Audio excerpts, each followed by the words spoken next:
Let me say how glad I am to have had this opportunity to be invited by President John Pombe Magufuli to have this conversation. I was already in Kenya and I got a phone call to come back, and I did.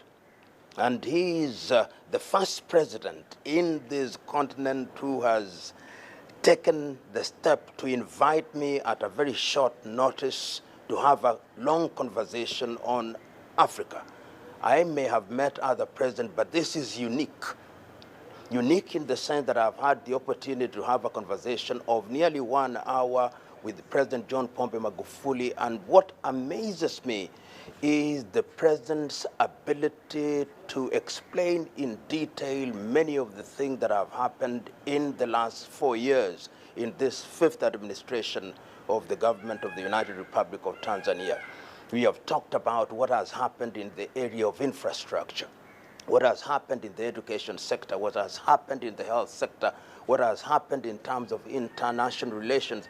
And what has come out very clearly and what has impressed me is that the president has the pulse of the nation.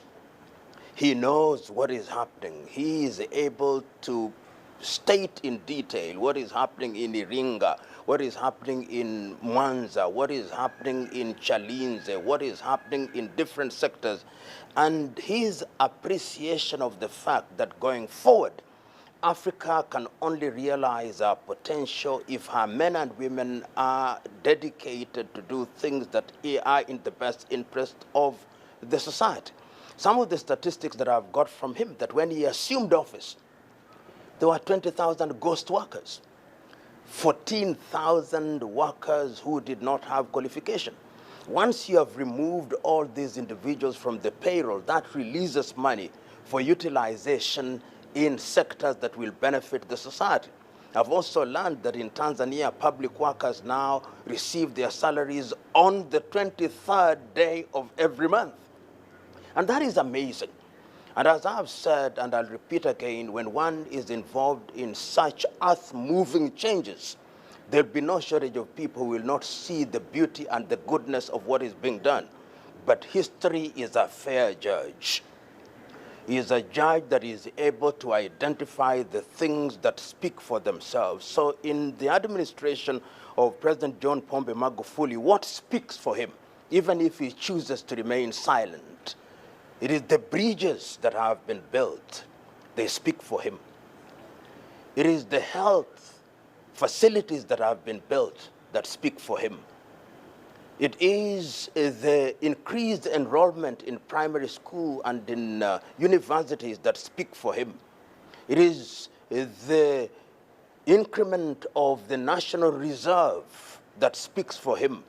It is the efficiency with which funds are being utilized that speak for him. It is the discipline that now characterizes the conduct of the government of the United Republic of Tanzania that speak for him. It is the railways that are being built that speak for him. It is the improvement in the mining sector that speak for him. These things, when they speak more eloquently than words. And I am certain that that is the direction in which we should move. And there is something to be said about that administration. Focus, dedication, vision. And that is what Africa needs. That, to me, is the trick that will move Africa from the muck and mire of lamentation to the hard ground of implementation and in the improvement of the quality of people's lives. Because after all is said and done, what is the purpose of government?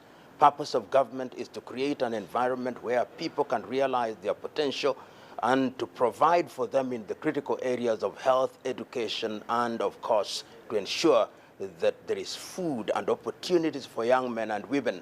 And I believe that President John Pombe Magufuli is thinking in that direction when he talks about the 4th Industrial Revolution, when he talks about robotics and internets and the use of technology and transfer of technology for the betterment of the people of Tanzania. I've had a beautiful conversation. I've had an enlightening conversation.